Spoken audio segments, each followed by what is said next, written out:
भाजपाच्या मुंबई अध्यक्षपदाची घोषणा झाली आहे। मुंबई अध्यक्षपदी आता अमित साटम यांची निवड झालेली आहे। साटम यांच्या नेतृत्वात मुंबईत भाजपाला चांगलं यश मिळेल। साटम यांच्या नेतृत्वामध्ये आता भाजपाची मुंबईतील घोडदौड ही कायम राहणार असल्याचं फडणवीस यांनी यावेळी म्हटलंय।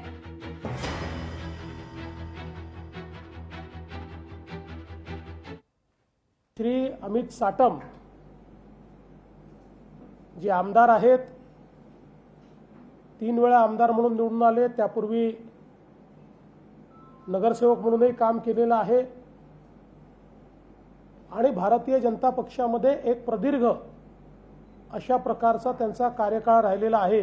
त्यांच्या नेतृत्वामध्ये भारतीय जनता पार्टी मुंबईमध्ये आपली घोडदौड ही राखेल आणि पुन्हा एकदा मुंबई महानगरपालिकेमध्ये महायुतीचीच सत्ता येईल हा विश्वास मला आहे।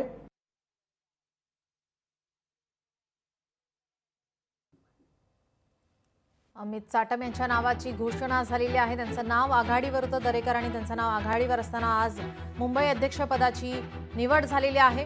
रवींद्र चव्हाण आणि देवेंद्र फडणवीस यांनी त्यांच्या नावाची घोषणा केली आहे। त्यांच्यावर आता या संदर्भात विश्वास दाखवण्यात येतोय। भाजपाची मुंबईतील घोडदौड ही कायम राहणार आहे। भाजपाला चांगलं यश मिळेल असा विश्वास फडणवीस यांनी व्यक्त केलेला आहे।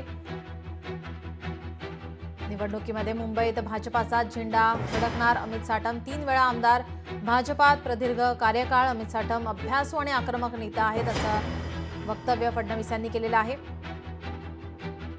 अमित साटम यांच्यासोबत बातचीत केली आहे आमचे प्रतिनिधी चेतन ननावरे यांनी।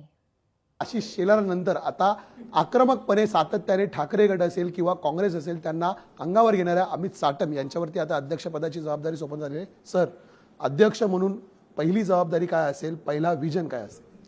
नाही, सर्वप्रथम तर मी पक्ष नेतृत्वाचे अत्यंत मनापासून मी धन्यवाद देतो। एवढी मोठी जबाबदारी त्यांनी माझ्या खांद्यावरती टाकलेली आहे।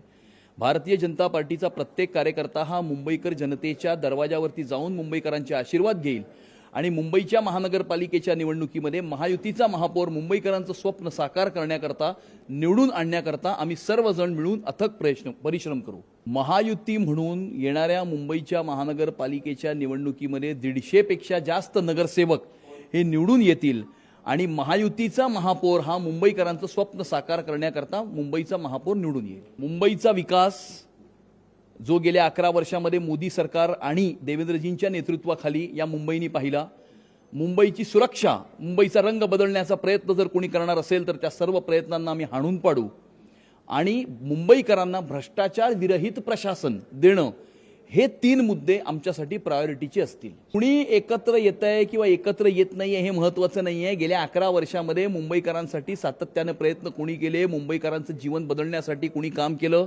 मुंबई शहराचा विकास कोणी केला, अटल सेतू कोणी केला, मेट्रो कोणी आणली, कोस्टल रोड कोणी केला, CCTV कॅमेरा कोणी लावले, नवी मुंबईचं इंटरनॅशनल एअरपोर्ट कोण बनवत आहे, BDD चाळीमध्ये मराठी माणसाला घर कोण देत आहे, हे सर्व मुद्दे हे मुंबईकरांना चांगले माहिती आहेत आणि त्यामुळे मुंबईकरांसाठी काम करणाऱ्यांच्याच बाजूने मुंबईकर आपले आशीर्वाद देतील।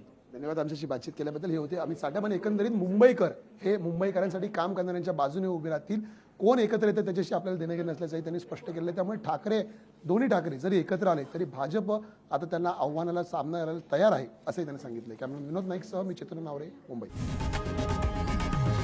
लोकशाही मराठी ऐका, पहा, जागरूक रहा।